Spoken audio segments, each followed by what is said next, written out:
Dalam dunia pewayangan Jawa, ada satu nama yang dikenal sebagai simbol kekuatan dan kesetiaan. Dia adalah Gatotkaca, Ksatria Pringgandani.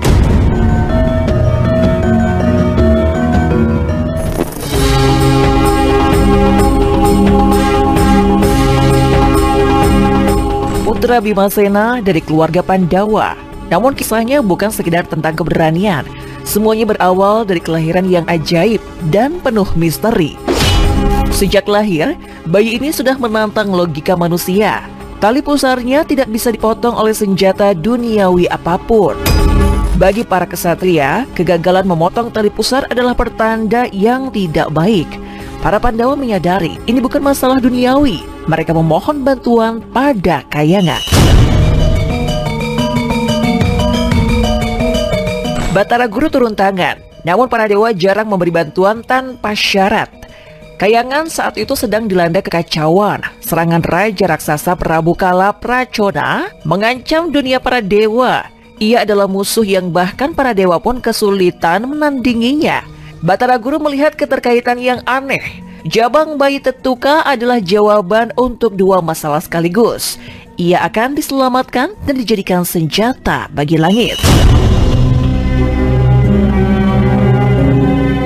Bayi itu dibawa ke kawah Candra di Muka, tempat penempaan gaib yang membakar tubuh dan jiwa. Ini adalah solusi ekstrim Batara Guru, menempa sang bayi sekaligus menghancurkan musuh Kayangan. Para dewa melemparkan berbagai senjata pusaka ke dalamnya. Keris, tombak, panah, dan pedang sakti. Semuanya melebur dan menyatu dengan tubuh sang bayi. Dari kobaran api itu, ia lahir kembali bukan sebagai manusia biasa, melainkan makhluk setengah dewa dengan wujud seorang satria muda yang gagah.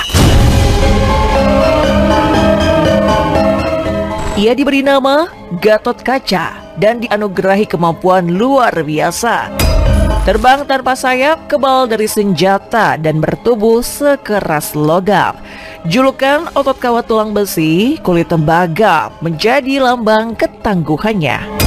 Namun, di balik kesempurnaan itu tersisa satu ironi. Senjata Kuntawijayandanu yang digunakan untuk memotong tali pusarnya justru terlepas dan jatuh ke tangan Adipati Karna.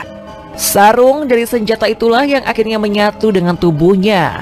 Titik bekas pusar itu menjadi satu-satunya bagian tubuh Gatotkaca yang bisa dilukai. Dalam kesempurnaan selalu ada celah kelemahan.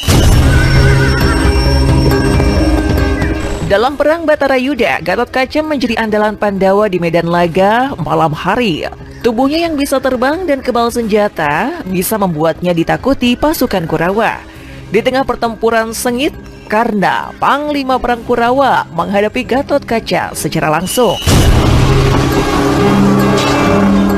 Karena memiliki senjata sakti Kuntawijayandanu, pemberian Dewa Indra yang hanya bisa digunakan sekali seumur hidup dan pasti membunuh siapapun yang terkena, senjata itu sebenarnya ditakdirkan untuk membunuh Arjuna, musuh utama Karna. Namun malam itu, Gatotkaca menyerang dengan dahsyat, membuat pasukan Kurawa terdesak. Untuk menyelamatkan pasukannya, Karna akhirnya melepaskan Kuntawijayandanu kepada Gatotkaca. Senjata itu menembus tubuh sang kesatria langit. Namun sebelum gugur, Gatotkaca menggunakan sisa tenaganya untuk menjatuhkan tubuh raksasanya tepat di tengah pasukan Kurawa, menimbulkan kehancuran besar. Ia gugur sebagai pahlawan yang mengorbankan dirinya demi Pandawa, sekaligus menyelamatkan Arjuna dari senjata mematikan tersebut.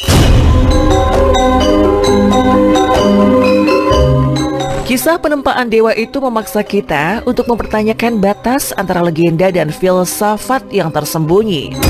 Apakah Gatotkaca benar-benar ditempa langsung secara fisik dalam kawah gunung berapi? Atau cerita ini adalah sebuah kiasan rumit tentang pembentukan karakter?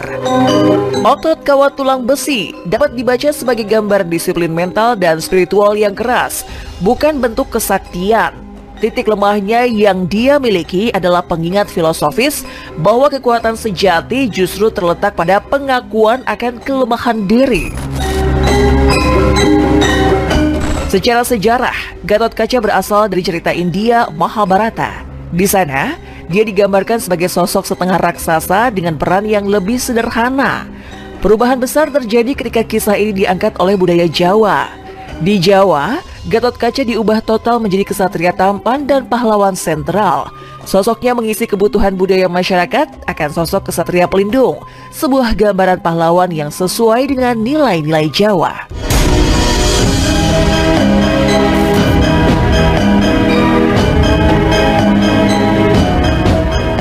Dalam filsafat Jawa, Kawah Chandra di Muka bukan sekedar tempat ajaib. Ia adalah lambang proses pendewasaan, tempaan hidup, penderitaan, dan perjuangan untuk menjadi manusia yang utuh. Orang Jawa menyebutnya proses untuk menjadi matang. Otot kawah tulang besi bukan tentang tubuh baja, melainkan keteguhan hati dan disiplin. Kini, nama Gatot Kaca menjadi konsep ketangguhan. Ia bukan hanya tokoh wayang, tapi simbol bahwa kekuatan sejati lahir dari ujian. Setiap manusia punya kawah Chandra di mukanya sendiri, tempat ditempa agar menjadi lebih kuat. Gatot Kaca mengajarkan bahwa kekuatan sejati lahir dari pengorbanan dan tempaan. Tapi bagaimana jika kunci kemenangan justru terletak pada sebuah kegilaan yang disengaja?